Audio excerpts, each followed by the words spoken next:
할렐루야. 3월 7일 토요일 새벽 기도를 시작하겠습니다. 사도신경으로 우리의 신앙을 고백합니다. 나는 전능하신 아버지 하나님 천지의 창조주를 믿습니다.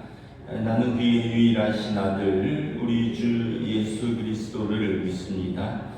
그는 성령으로 잉태되어 동정녀 마리아에게서 나시고 본디오 빌라도에게 고난을 받아 십자가에 못 박혀 죽으시고 장사된 지 사흘 만에 죽은 자 가운데서 다시 살아나셨으며 하늘에 오르시어 전능하신 아버지 하나님 우편에 앉아 계시다가 거기로부터 살아있는 자와 죽은 자를 심판하러 오십니다.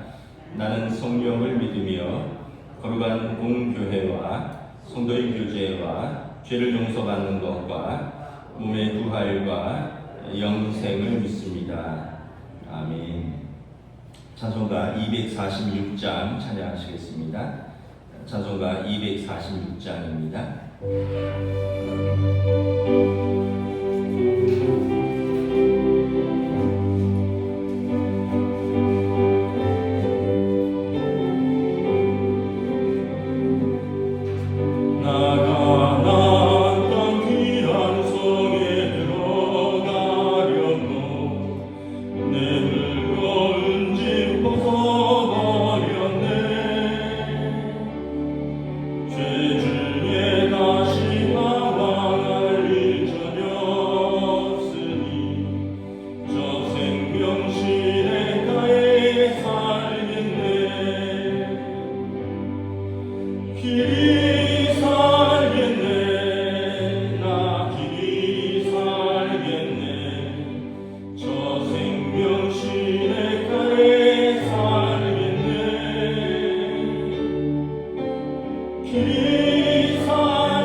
마태복음 21장 1절에서 11절까지 말씀입니다.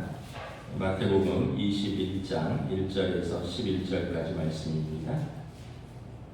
신약성경 34페이지 말씀입니다. 다 찾으신 줄 알고 저희들이 한 절씩 교도하겠습니다.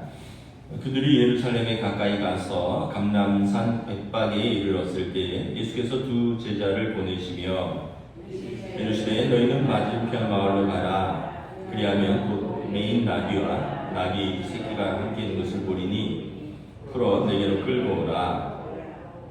만일 누가 무슨 말을 하거든 주가 쓰시겠다 하라. 그리하면 즉시 보내리라 하시니 이는 선지자를 통하여 하신 말씀을 이루려 하심이라. 일러스되 시온 딸에게 이르기를 내 왕이 내게 임하나니 그는 겸손하여 나귀 곧 멍에 매는 짐승의 새끼를 탑도다 하라 하였느니라.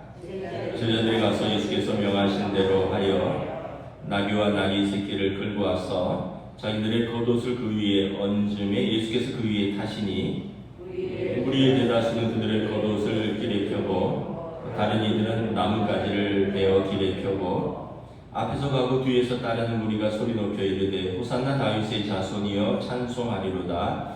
주의 이름으로 오시는 이여 가장 높은 곳에서 호산나 하더라. 예수께서 예루살렘에 들어가시니 온 성이 소동하여 이르되 이는 누구냐 하거늘 함께 했습니다. 무리가 이르되 갈릴리 나사렛에서 나온 선지자 예수라 합니다. 아멘. 할렐루야. 토요 새벽 기도 나오신 우리 성도들을 주님의 이름으로 환영하고 축복합니다. 서로 한번 인사하겠습니다. 한 주간 평안하셨습니까?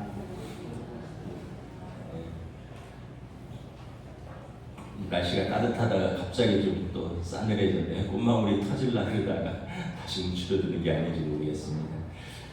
꽃샘추위죠.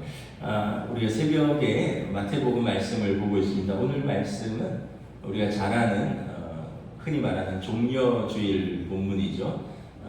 예수님께서 예루살렘에 마지막 입성하셨는데 입성하신 이유는 사실은 예수님은 십자가를 지시기 위해서 입성하셨는데 무리들은 예수님께서 이제 왕으로 등극하러 입성하셨다라고 믿죠. 그래서 이제 자기들의 옷을 깔고 그 종려나무 가지를 꺾어서 흔들며 예수님을 찬송했다. 그래서 이제 종려주일 본문에 이 말씀을 주로 보고 있습니다. 9절에 보면 그때 무리들의 기대가 이렇게 잘 나와 있습니다. 무리들의 기대가 우리 9절 다시 한번 읽겠습니다. 앞에서 가고 뒤에서 따르는 무리가 소리 높여 이르되 호산나 다윗의 자손이여 찬송하리로다. 주의 이름으로 오시는 이여 가장 높은 곳에서 호산나 하더라.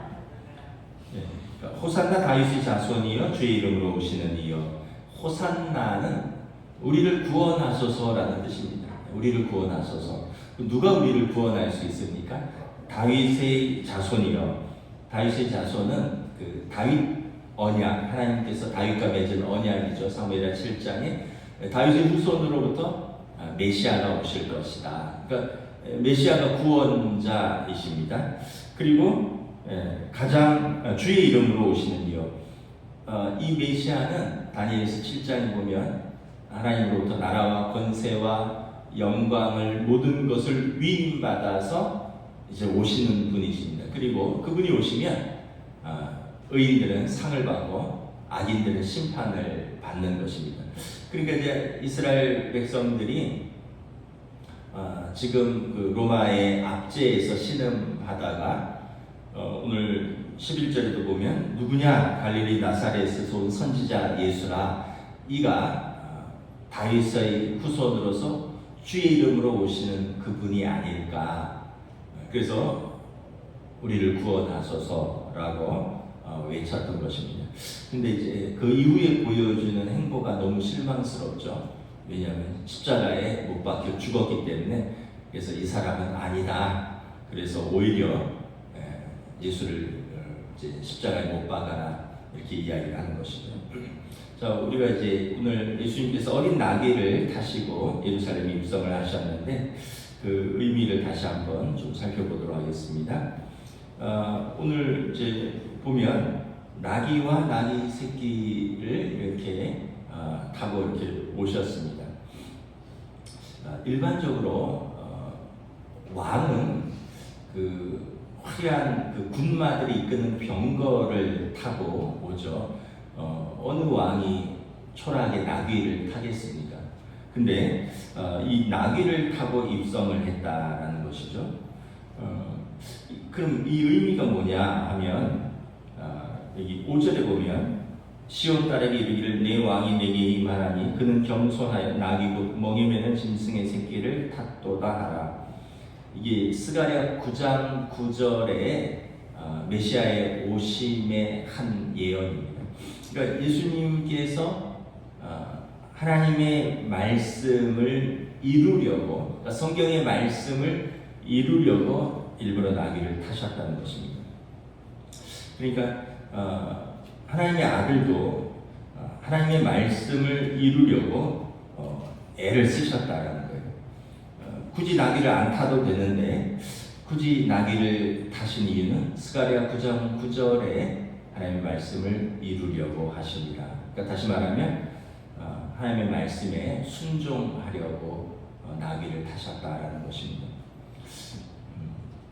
오늘 이 시대는 순종의 미덕을 좀 잃어버린 시대에 우리가 살고 있는 것 같습니다.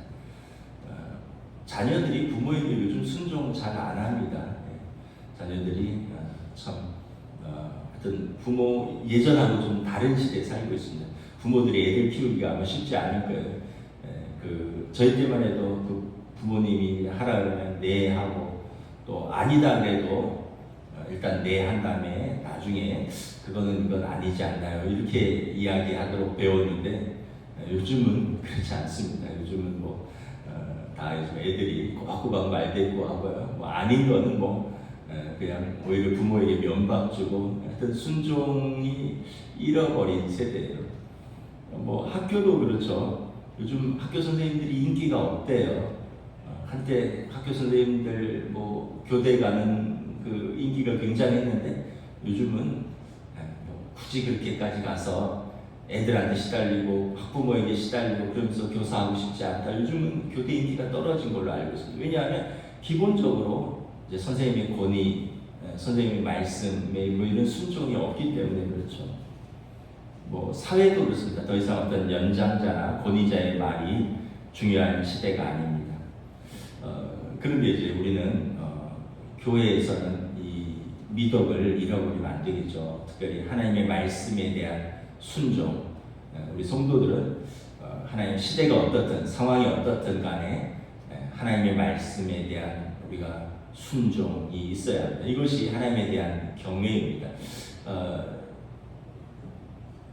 지난주에 말씀을 드리죠. 의로운 자는 어떤 사람인가? 노아가 의로운 자라고 했잖아요. 그 시대의 어떤 상황이나 그 시대의 어떤 요구되는 생각이나 행동 패턴을 벗어나는 하나님의 말씀에 순종하는 사람이 의로운 자입니다. 오늘 이 시대가 이렇다. 시대가 그러니 어쩔 수 없습니다.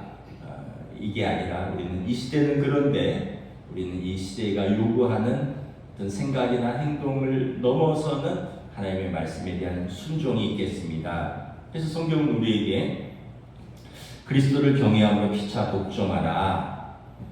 그래서 우리가 주님을 경외하면 순종을 회복할 수 있습니다. 자녀들이 우리 예수님을 마음 중심에 모시면 부모님께 순종할 수 있습니다. 여러분 우리 성도들이 하나님의 말씀을 하나님을 경외하고 하나님의 말씀에 순종하면 우리 가정에 순종이 회복되고 또 사회에서도 또 이런 잃어버린 기술 순종이라는 덕목을 우리가 회복할 수 있는 것입니다. 예수님께서는 어린 나귀를 타시면서 하나님의 말씀에 순종하는 모범을 보여주셨습니다. 하나님의 아들이기 때문에 마음대로 하신 게 아니라 예수님도 빌립보서 2장에 보면 하늘 보좌를 버리시고 그리고 낮고 천한 인간의 모습으로 오셔서 십자가에 죽기까지 순종하셨다.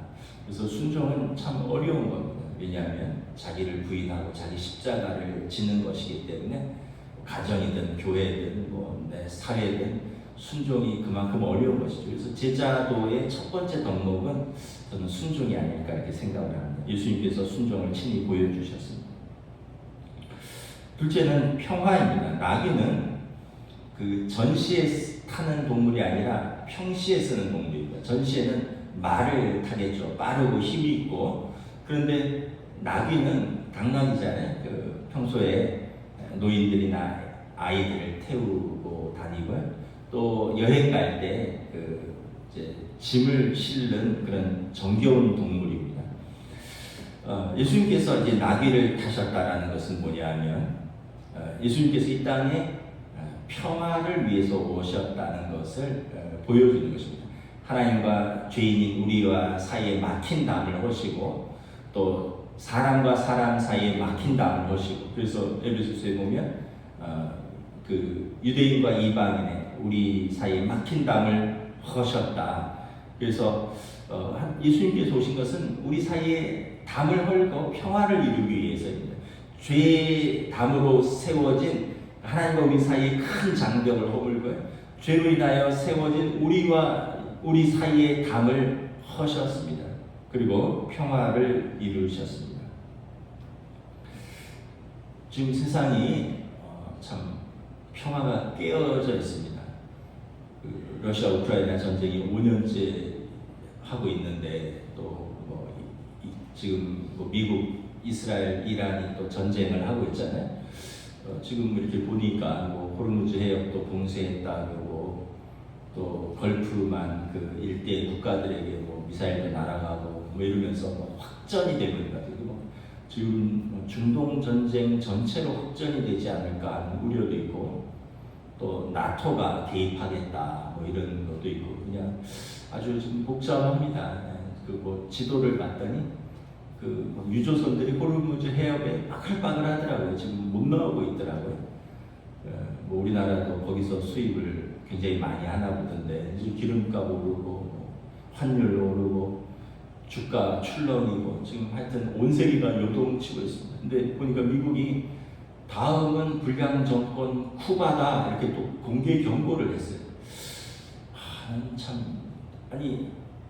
아무리 불량 국가라 하지만 테러 국가가 아닌 이상 주권 국가를 불량 국가라고 이렇게 때려잡아도 되는 건가요?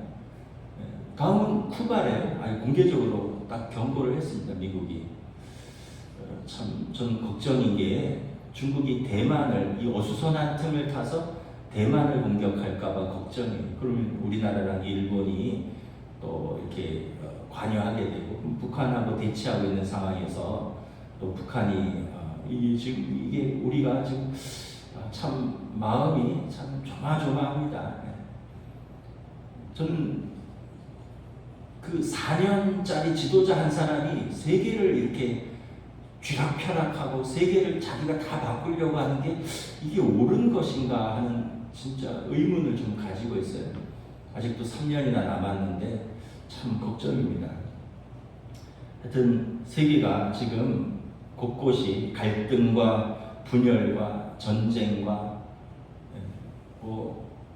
보니까 지금 벌써 수천 명이 죽었고요. 학교가 폭사했고요. 잿더미 속에서 사람들이 국경을 넘어서 피난 가고 있고 참 너무 처참합니다.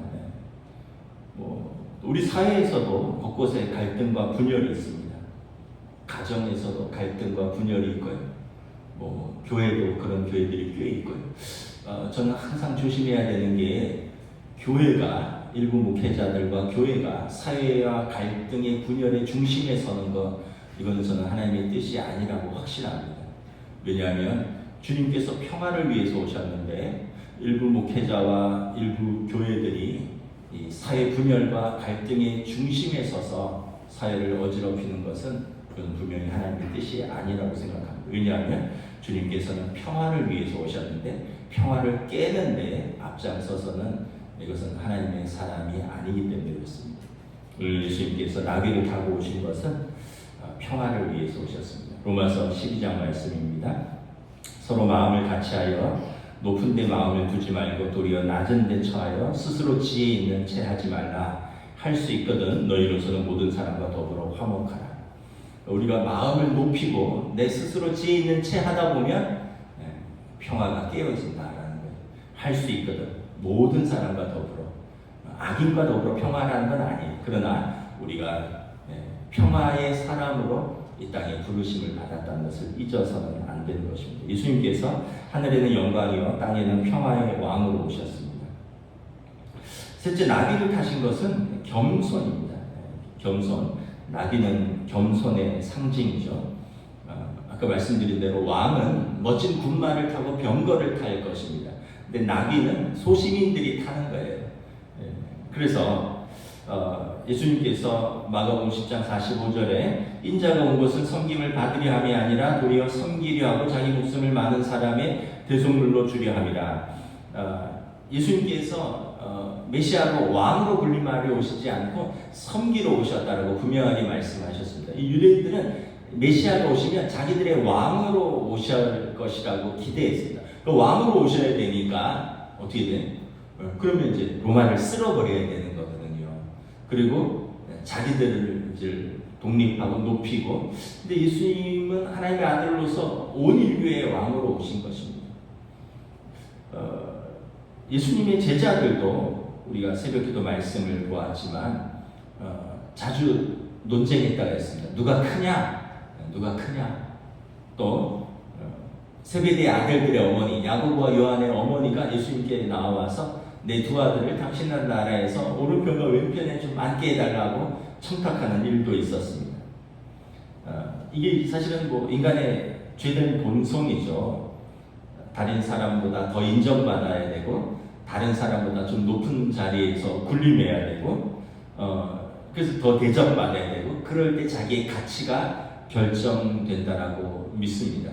이게 이제 세상의 원리고 예수님의 제자들도 그랬고 아마 유대인들도 메시아가 오시면 그 일을 가장 먼저 하실 것이라고 생각을 하셨던 것 같아요. 근데 이제 세상의 원리와 하나님 나라는 다르다라고 말씀하셨어요. 하나님 나라는 어린아이와 같은 자가 하나님 나라에 들어가고 이 어린아이를 섬기는 자가 높음을 자다 예수님이 말씀을 하셨죠. 오래전 얘기인데 제가 그 회사 다닐 때 청년 때 아침에 그 엘리베이터가 로비에 뭐 3대인가 4대 있었던 것 같은데 출근 시간하고 점심 때는 엘리베이터 앞이 빠글빠글했어요. 제가 8층에 정보기술실에 근무를 했었는데 이 8층까지 뭐 걸어도 갈 수도 있는데 그래도 또 귀찮으니까 엘리베이터를 타려고 이렇게 기다리면 엘리베이터 앞에 줄을 쫙 섰어요. 근데 어느 날 점심시간에 줄을 쫙 서 있는데 점심 먹고 들어가려고 갑자기 잠시만요 하더니 어떤 분이 이렇게 분을 딱 모시고 오더니 엘리베이터 제일 앞으로 오더니 엘리베이터를 탁 그분하고 또 다른 분이 탁 타고는 다른 사람은 아무도 못 타고 그 엘리베이터가 쫙 올라가는 거예요. 어디로 올라가다 봤더니 10층이에요. 10층 부사장실이었거든요. 그 부사장님인 거죠. 점심 먹고 부사장님하고 그 비서는 바로 그냥 쭉 올라갔던 것 같아요. 근데 아무도 뭐 할 말이 없죠. 왜냐하면 그게 세상의 원리니까. 힘 있는 사람은 원래 그 first in first service잖아요. 먼저 온 사람이 먼저 서비스 받는 거. 근데 늦게 와도 힘 있는 사람은 먼저 서비스를 받는 거예요. 그 구청장 주관 신년 할애회를 합니다. 연초에 되면 구청장 주관으로 지역의 자치단체장들 또 뭐 종교기관의 뭐 이런 분들 이렇게 초청해서 또는 구청장이 바뀌거나 이러면 이제 인사를 하는 시간이 있어요. 그럼 이제 저한테도 전화가 와요. 그 참 공무원이 무슨 죄라고. 그래서 제가 일정이 정확하지 않은데요. 그 나중에 전화 주세요. 사실 이 얘기는 안 가겠다는 얘기거든요. 딱 자리가 뭐해서. 그러면 다음날 또 전화가 와요. 목사님 오실 건가요? 자리 예약 때문에 그렇습니다. 그분 또 여직원이 또 그렇게 또 계속 체크하는 게 또 마음이 그래서 알겠습니다. 제가 갈게요. 그래서 이렇게 몇 번 갔어요. 가면 구청장께 뭐 신년 할애회인데 구청장하고 제일 옆자리가 제일 앞자리가 중국 국회의원입니다. 국회의원, 구청장 그리고 뭐 경찰서장, 뭐 소방서, 뭐 또 종교기관에 뭐 이런 그래서 뭐 영락교회 뭐 목사님 자리 뭐 여기 또 중구에 그 우리 서울대교구 있거든요. 천주교 뭐 추계경은 오시진 않지만 서울대교구에 아마 무슨 주임 신부 정도 되시는 분이 와요. 영락교회 목사님도 올 때도 있고 거의 행정 선임 부목사가 오고 그래서 뭐 이렇게 자리가 쭉 있는데 그 자리에 이름을 다 써놨어요. 갔더니 제 이름도 있긴 있어요. 중간쯤에 동원교회 박은성 목사 의자 이름이 써서 거기 앉아야 되는 거죠. 그래서 제가 그걸 보면서 이렇게 어쨌든 세상은 서열이 있다. 제 이름 중간쯤에 있는 거, 그러니까 그냥 초청을 했으니까 아마 중간 이후에는 누가 앉냐면 구청의 공무원들이 앉아요. 국장들 뭐 이런 분들, 이분들이 뒤에 쭉 앉아요. 그러니까 저는 민간인으로서는 제일 끝자리인 거죠. 그러니까 공무원들보다는 앞에 대접을 해주는데, 근데 하여튼 자기 자리가 다 있어요. 이게 이제 세상의 원리고 또 세상이 대접하고 대접받는 방식입니다. 근데 예수님께서는 이런 대접을 사양하셨습니다. 또 그런 대접을 원하시지도 않고 그런 대접을 요구하시지도 않고 예수님은 하나님의 뜻대로 오셨고 평화의 왕으로 겸손하게 어린 나귀를 타셨습니다. 우리도 어떻게 살아가야 할까 한번 생각을 해봅니다. 예수님이 초라한 나귀 타셨다고 분노나 패배감이나 열등감이나 뭐 이런 걸 내셨을까? 아니죠. 예수님은 예루살렘에 입성하시기 전에 예루살렘을 바라보고 우셨습니다. 예루살렘아 예루살렘아 암탉이 그 새끼를 품음같이 내가 너희를 품으려 하며 얼마더냐. 예수님은 이 예루살렘을 보고 우셨어요. 그러니까 궁휼한 마음입니다. 안타까운 마음입니다. 사랑입니다. 우리가 어떤 궁휼한 마음 또 사랑의 마음을 가지면 그러한 것에 연연하지 않습니다. 여러분 가정에서 아까도 뭐 말했지만 부모가 사실은 서열상은 높잖아요. 자녀들보다. 근데 항상 양보하는 이유가 뭔가요? 항상 아이들 먼저 챙겨주고 항상 뒤에서 이렇게 뒷바라지하고도 아무 말 안 하는 이유가 뭔가요?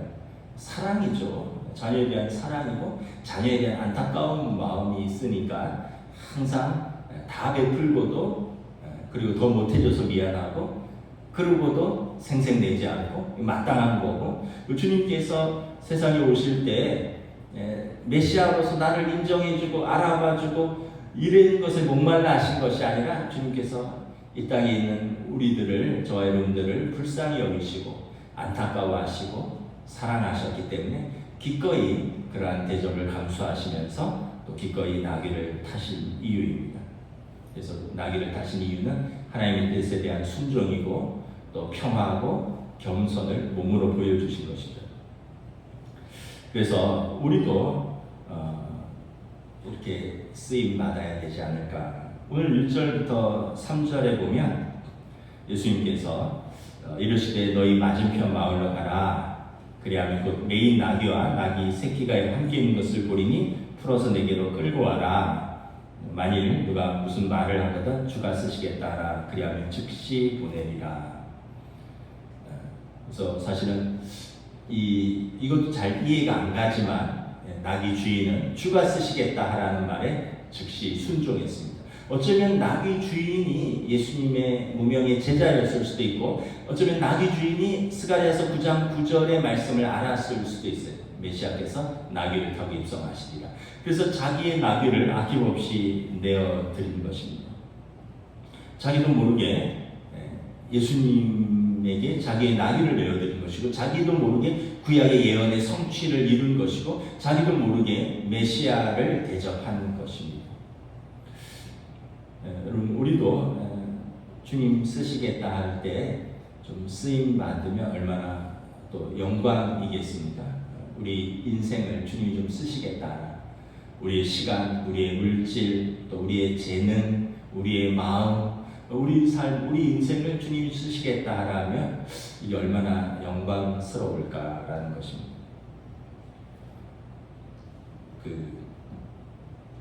주중에 저희 동기 목사님, 여목사님인데 남편이 돌아가셨다라고 부고가 이제 동기 단톡방에 떴어요.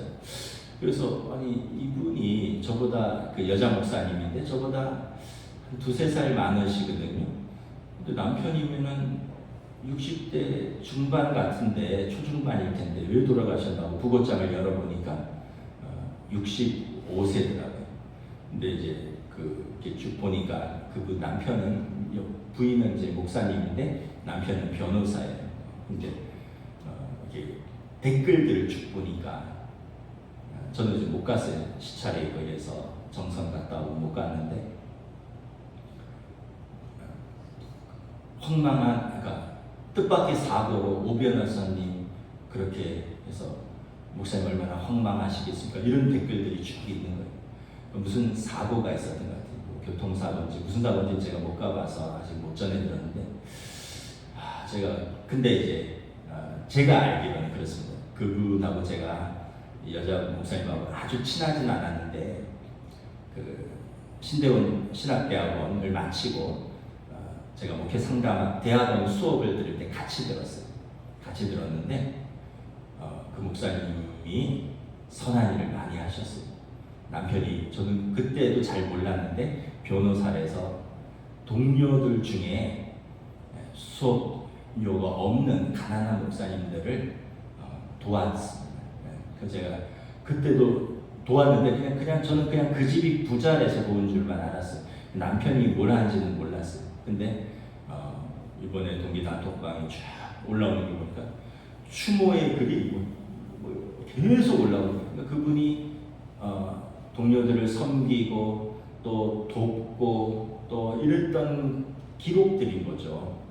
보통 돌아가시면 뭐 하나님의 위로와 천국 소망이 함께 있기를 뭐 바랍니다. 뭐 어머니 뭐 장래, 뭐 아버지 장래, 뭐 하나님의 위로하심이 있기를 바랍니다. 뭐 이런 요 정도인데 이게 이 댓글 수준이 다르더라고요. 그래서 제가 느끼기에 우리가 몇 년을 살다 가는 게 중요한 게 아니라 언제 부름 받을지 모르나, 그러나 뭐 65세에 부름을 받을 수도 있고 95세에 부름을 받을 수도 있고, 그게 중요한 게 아니라 우리가 하나님 앞에서 내게 주신 인생, 내게 주신 시간, 물질, 재능, 내 마음, 이것을 하나님께서 마음껏 쓰시도록 내어드렸다면 그 자체로 영광스러운 것이 아닐까, 그런 생각을 다시 한번 해봅니다. 오늘 나귀 주인은 나귀를 내어드렸는데 아마 돌려받았을 거예요. 나귀 타시고 돌려받았을 것 같은데 주님을 섬긴 메시아를 모신 나귀 주인이 된 것입니다. 말씀을 마치겠습니다. 다시 한번 예수님이 예루살렘에 오신 이유, 또 우리가 주님의 제자로서 어떻게 살아가야 하는가, 다시 한번 말씀 앞에 우리 마음에 새기는 시간 되시기를 주님의 이름으로 축복합니다. 기도하겠습니다. 주님의 은혜를 감사합니다. 오늘 우리가 또한 말씀을 통하여 참으로 죄로 인하여 깨어지고 또 분열과 분쟁과 전쟁과 압제와 식민지 그 사회 속에 예수님께서 오셨습니다. 많은 사람들은 예수님이 오셔서 정치적 해방 또는 어떤 종교적 해방, 경제적 해방을 생각했지만 예수님께서는 죄로부터의 해방을 위해서 오셨습니다. 하나님과 우리 사이의 죄로 인하여 막힌 담을 허시고 사람과 사람 사이에 막힌 담을 허시는 이러한 참으로 겸손과 평화와 순종을 통하여 하나님의 뜻을 이루려 오셨습니다. 예수님의 제자들인 우리들도 우리의 삶의 자리에서 주님을 본받아서 겸손과 순종과 평화로서 하나님의 뜻을 우리의 자리에, 가정에서 또 우리의 교회에서, 이 사회에서 이루어갈 수 있도록 주님 우리를 사용하여 주시옵소서. 감사를 드리오며 우리 주 예수 그리스도 이름으로 기도드리옵나이다. 아멘. 하늘에 계신 우리 아버지의 이름을 거룩하게 하시며 아버지의 나라가 오게 하시며 아버지의 뜻이 하늘에서와 같이 땅에서도 이루어지게 하소서. 오늘 우리에게 일용할 양식을 주시고 우리가 우리에게 잘못한 사람을 용서하여 준 것 같이 우리 죄를 용서하여 주시고 우리를 시험에 빠지지 않게 하시고 악에서 구하소서. 나라와 권능과 영광이 영원히 아버지의 것입니다. 아멘.